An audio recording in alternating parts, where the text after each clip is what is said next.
आगू राम चले पाछून भजैया, आगू आगू राम चले पाछून भजैया।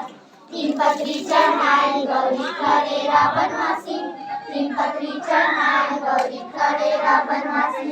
आमा चामा पूजन गौरी माथे 84, आमा चामा पूजन गौरी माथे 84। करुणिया रोनिया के मोनिया अलग करे करुणिया, आगू आगू राम।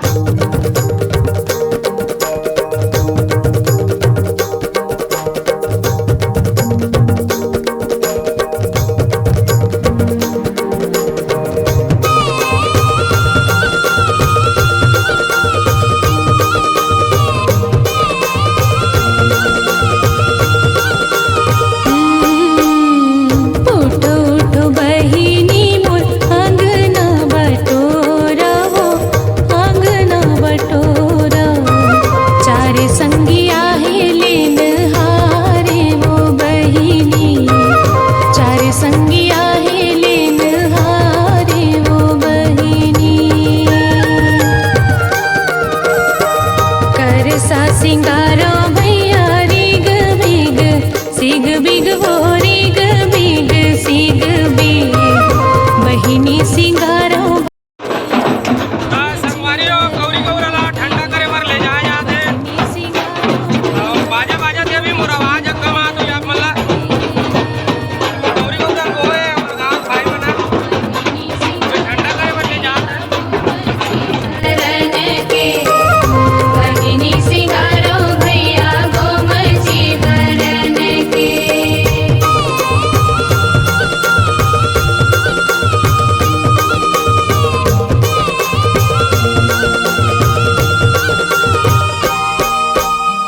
काखर करे सामुर रिग बिग सिग बिग वो रिग बिग सिग बिग काखर कर सा सिंगारो वो बहिनी, काखर कर सा सिंगारो वो बहिनी।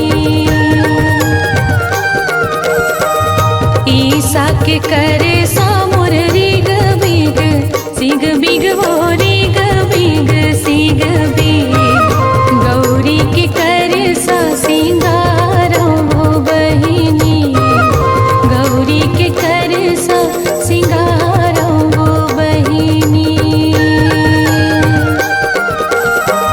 गौरी के करे सा सिंगारो वो बहिनी, गौरी के करे सा सिंगारो वो बहिनी।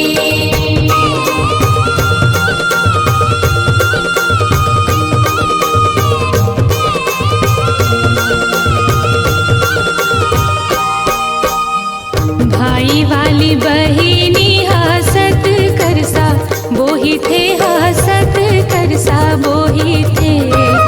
बिना भाई के बहिनी रोवत करसा बोही थे, बिना भाई के बहिनी रोवत करसा बोही थे।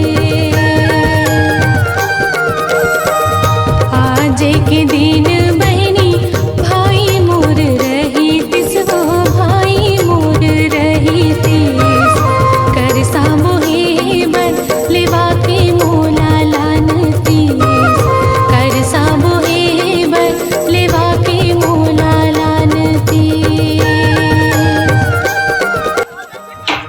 खाना में तुम्हारे बाजा पार्टी गाँव मन में अगर जरूरत रही तो बिल्कुल संपर्क करूँ, मोर कमेंट में बताऊँ अगर बाजा की जरूरत रही तो। मैनेजर कौन है तुम्हारे बाजा पार्टी के?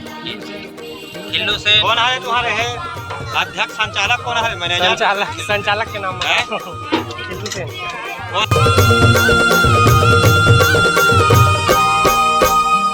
गाड़ा सिंगारो भैया गड़ुनी सिंगारो गड़ुनी सिंगारो।